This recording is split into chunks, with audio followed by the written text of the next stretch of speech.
So, guys, I want to talk about AEW, and I want to mention that tonight is the Continental Classic semifinals. So it's going to be John Moxley versus Claudio, and then Nigel McGuinness versus Kyle O'Reilly. And I think for a lot of really strong reasons, Claudio Castagnoli should beat John Moxley. However, I'm going to talk about maybe at least 10 reasons.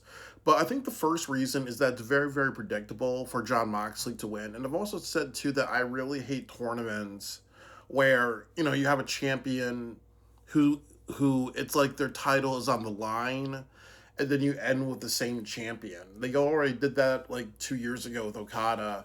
But sometimes you need to do that, but sometimes majority of the times you shouldn't, and the reason why you shouldn't is because it's like, oh well, the last couple of weeks we've had all these really great matches, we had all these really great storytelling ideas just to get to the same point, really.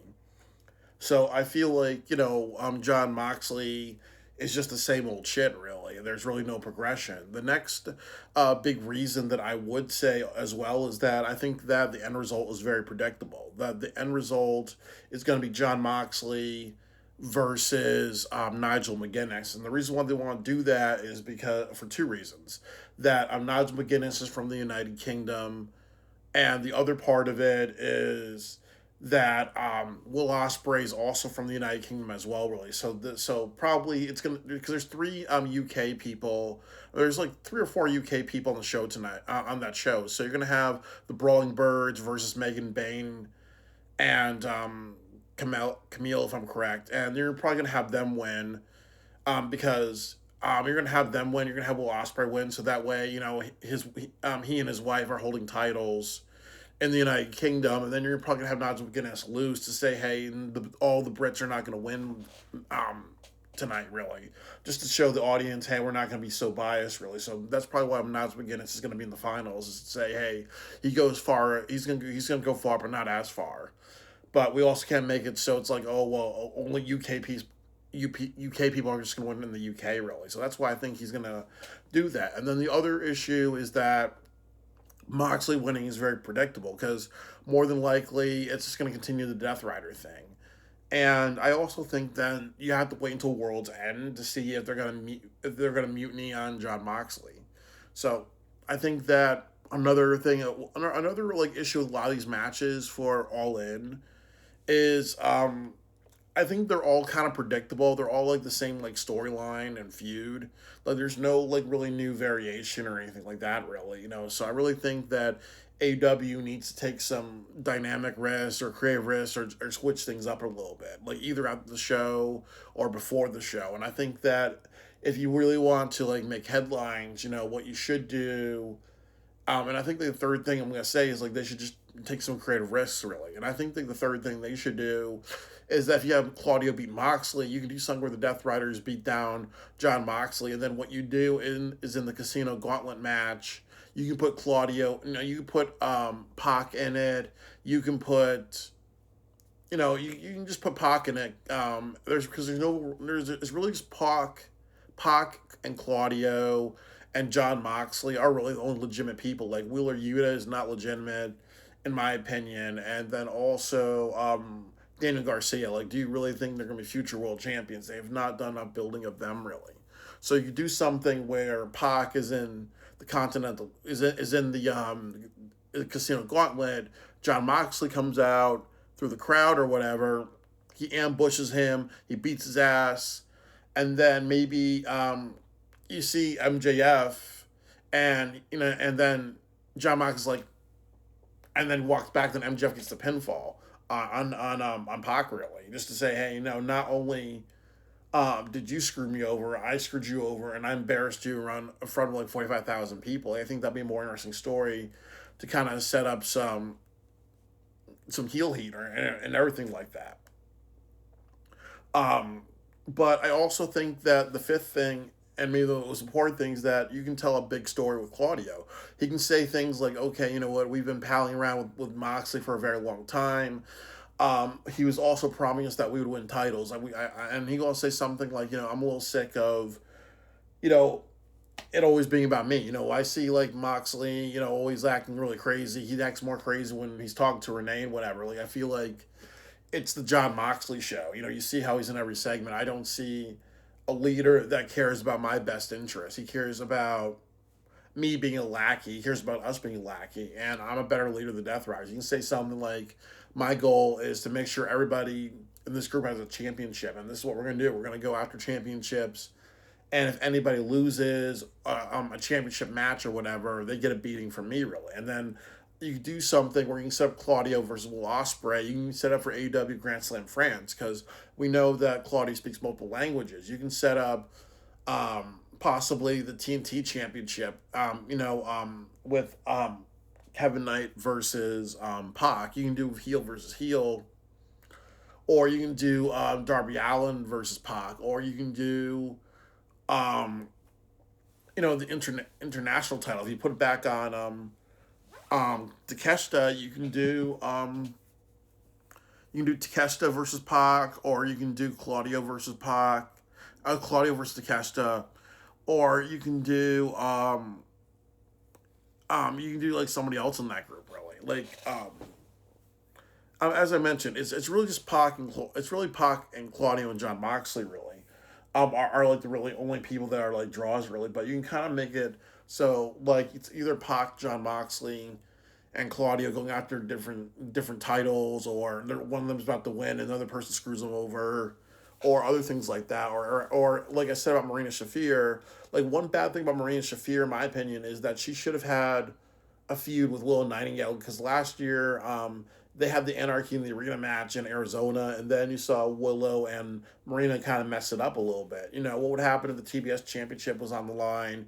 What would happen if they were kind of really going really crazy and out of control, and then Tony said something like, "Hey, you guys are just destroying shit, and instead of suspending you, both of you are going to be in a tag team together, and you're going to tag team, and you're going to win the tag team championship." You kind of could see something really interesting where they're supposed to work together and they don't work together, but also you can see Marina Shafir go after some ROH championships and actually hold one, or she can actually go after the AEW World Championship and the AEW Women's Championship, or the ROH Women's Championship. But I know some people don't like Marina Shafir, but if you really want her to actually stand out, you should be. And if all this work is just for the Death Riders to actually go somewhere, it makes sense for her to win a title. And then it could also be really good too, because like I said, if you have Marina Shafir win a title, what would happen if the Don Callis family says, "Hey, you know what? We're going to recruit a woman." Well, because I think they should be recruiting Nyla Rose for the Don Callis family. Or what would happen if they recruit an international woman? Or what would happen? Then you have the conglomeration with Willow. And what would happen if you have like the Hurt Syndicate? Like, they could recruit Nyla Rose or another big bad woman and stuff like that. Or you have LFI with Sammy Guevara and the Beast Mortos. What would happen if you recruited Thunder Rosa? Or what would happen if you found a girl that was into like pot and weed and other culture, and they joined the Rascals, really? And then so you can have like all these factions with like 4 or 5 guys and one woman there, and then all the women kind of like are there to be like, "Hey, you know what? Not only am I with the, not only am I chilling with the guys, I'm actually going to represent going after the women's titles." And then you got Marina Shafir kind of start that as well, really. So it kind of creates more of a dynamic, really. And I also think the other thing too is that Claudio is almost like is almost a perfect wrestler, and because he has good athleticism, he's a veteran with a lot of great experience. He can talk on the microphone, and he can lift and throw people around who are like 500 pounds, really. And to me, like, a great professional wrestler is people who can do all three. You have great athleticism, you have great charisma, you have the ability to lift and throw people around. Um, because I think if you want to be a world champion, if I was running a wrestling company, my rule would be you should be able to lift at least 300 pounds or 500 pounds. Because, again, what would happen if you had a match between, like, Jack Perry's talking about being a world champion, but what if you had a match between Jack Perry and Samoa Joe, and you want that to be real, and you want that to look realistic? You would have to have Jack Perry, like, do, like, a scoop slam or whatever, really. And if he can't, like, or because then people are going to be like, how can he be a world champion when you have people like Claudio or Samoa Joe or Big Show or Bobby Lashley or Wardlow and other people on the roster, really? It just doesn't look legit, really. So it's important, in my opinion, to have some level of realism. You know, so yeah, but I think like they really need to shake things up. Really, like I think that, and I really hate saying this, but I need to say this. I think with the All In card, um, I'm not really that excited for All In. And I really just think that I've not seen anything that feels new or different, or I've not really seen a lot of these wrestlers talk about what All In means to them, except for Will Ospreay. And then Will Ospreay and storyline with Kenny Omega, okay, that's good. It's a dream match, really. I also appreciate because they do, because MJF is a great talker. MJF knows how to kind of expect a lot from his opponents when they do promos as well, really. And he knows how to kind of work. He's a good promo person. He also knows how to make the other person he's talking about look good and probably talk backstage about how to make the promo strong, really. Like, he has the expectation of promos. But I think that the other issues, you don't want to run into a situation where you feel like because MJF does the best promos, he's actually going to only be he's always going to be like the biggest spots in the company, really. So I think that what I'm trying to say is that even though I don't like Will Ospreay and Kenny Omega, I don't think their promos don't captivate me. I appreciate Will Ospreay trying really hard and being very passionate. I appreciate that, but it doesn't really land with me. But I also understand they can't always go to MJF to kind of give the best promos and whatever. But I think that there needs to be a lot of other wrestlers on the roster that just act like why All In's a big deal. But if you have Claudio attack John Moxley and then you follow up later in the show by saying, hey, I'm taking over the Death Riders, or you start that storyline, and then you start what I've said, really. You have John Moxley get beaten down, and then he shows up at AEW all in the Casino Gauntlet. He costs Pac, and then you set up a storyline between Pac and John Moxley, and you're off to the races with that. And then you could also have, them have a contendership that maybe have like Pac, like beat him with cheating, and then the winner faces, the TNT champion or the Intercontinental champion. Then John Max costs him again. Then you have a blow off match, or you may even have like Wheeler Yuta or Dan Garcia cost John Moxley. And then you say, okay, we're gonna do like a steel cage match on a show or whatever, and then you probably use it as a way to kind of make Wheeler Yuta or Daniel Garcia try to get elevated. So I think that like having John Moxley feud with the Death Riders, making Claudia the leader, making him have the expectation by saying, hey, you know what, our motivations that we're going after titles now instead of just floating around John Moxley. That's good because you need to have motivations. We all need to know what the goal is. You need to have a goal in motion. Like he's expecting Pac and other members of the Death Riders to actually win on the Casino Gauntlet.